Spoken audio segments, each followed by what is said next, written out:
taigi įspūdingai atrodantis vyrukas ir kalbam apie bicepso treniravimą ir jo patarimą, ne? Tai, rankų lenkimas delnų į viršų.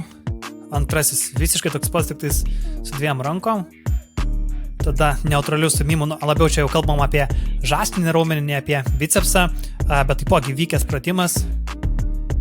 Tada vėlgi toks pats pratimas.